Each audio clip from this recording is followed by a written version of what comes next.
a few quick stories about first responders, okay? Because they are a unique kind of human being, and all of our civil society depends upon them. And what I mean by that, when I talk about the bodies of first responders, is that every single day, first responders, Army, soldiers, Navy, nurses, doctors from the front line, firefighters, and police wake up and go into harm's way. Right now, they put their bodies on the line to keep us safe. Who does that? The first time I saw about this, I was a very young woman. I was with 3 active, educated, healthy young men. We was not in Baltimore, and I was down a dark alley, and a man was stabbing a woman, and she wasn't okay. And she I just want to be able to say I was too scared to run all the way down. I thought the men with me would run with me to protect the defenseless woman who was being stabbed by a man. But they didn't. They stayed where they were because I'm not going to say what they are. But also because they subcontracted out the job of being courageous to other people, the police, to other men, the police, and the emergency medical workers. They're the ones who ran down the alley. They're the ones who saved that woman. They're the ones who stuck up for her and her safety. She was poor, she was defenseless, she was all kinds of things that society rolls right over. The police put their bodies in harm's way to stand up for that defenseless woman, and my own peers didn't. The second time I thought about this was, pardon me, when I was sent a package during the anthrax scare with white powder. This was happening to a lot of people at that time. I was sent right away to a hazmat room at St. Vincent's Hospital. It was too dangerous till they tested it for even my family to go in there. Who walked in to check on me? Who walked in to see that I was okay? A healthcare worker in a hazmat suit. I don't even know that person's name. He put his body in harm's way to make sure that I was okay, to give me my best chance of being fine. The last thing I want to talk about, I have permission, the second to last thing, is the body of my husband, a veteran, and he is not alone. Every single day he is in pain. His shoulder hurts, his knees hurt from jumping out of planes in dangerous situations. He has a scar near his heart from an explosion in a dangerous area overseas that I can't name, I don't even know what it is, where a fellow soldier's bone fragment pierced his body so close to his heart that it's a miracle that he didn't die as well. He never complains.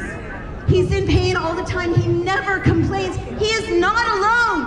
I now know, now that I've been exiled from the liberal elite gatekeepers of New York City because I stand with actual Americans,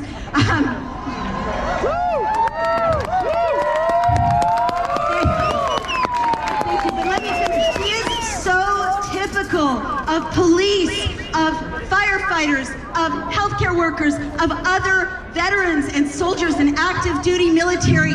They face danger and harm and pain every day, and they do not complain. But the bodies of first responders already are stressed. They deal with PTSD. They deal with Gulf War syndrome. They deal with Agent Orange, depending on their age in the combat.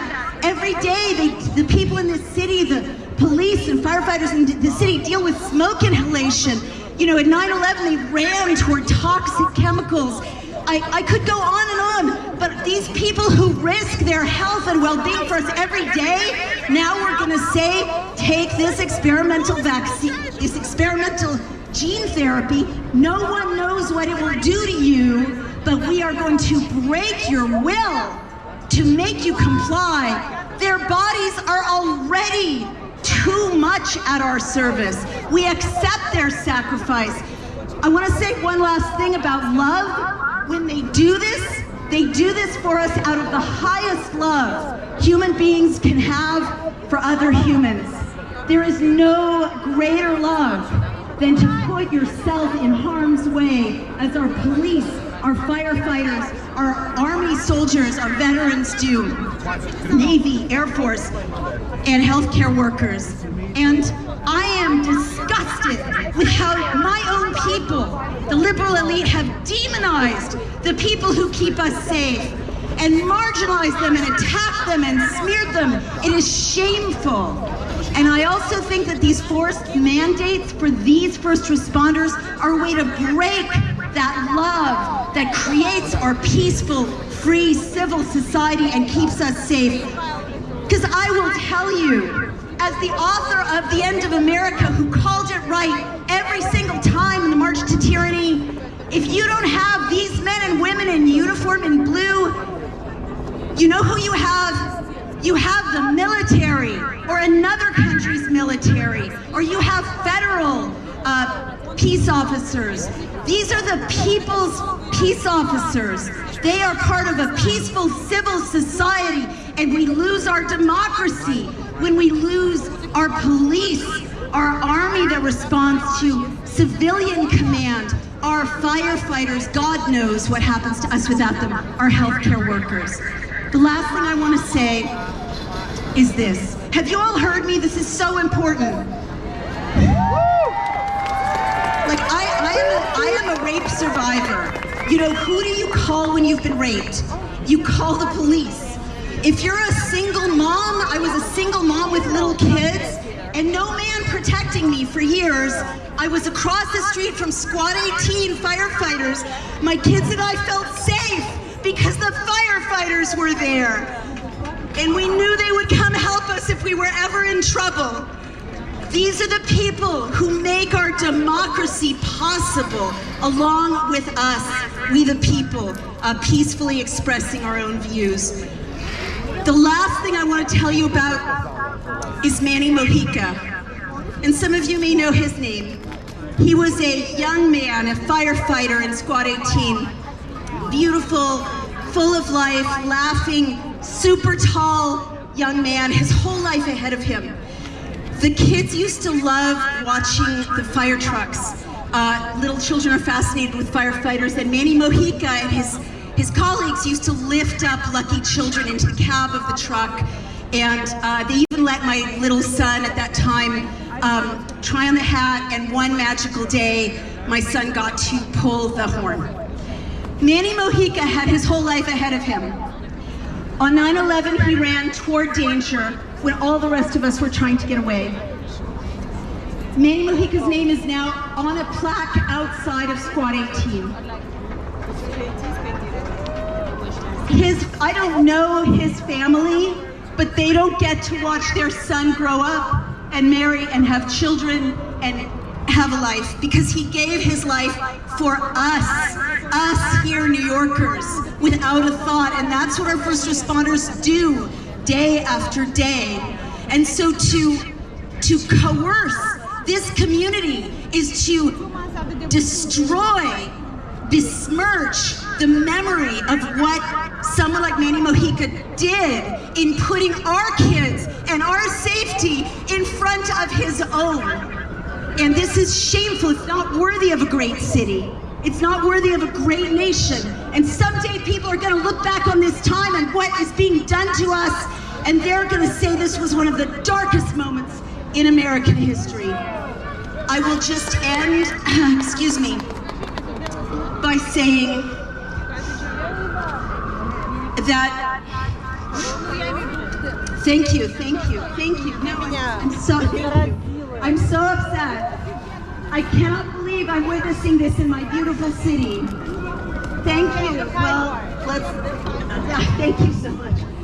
I just want to say, Walt Whitman wrote a beautiful poem about a firefighter being taken from the rubble by his peers, by his comrades, and ended with a scene of a dying general in war, and the general was saying to people who were trying to help him, mind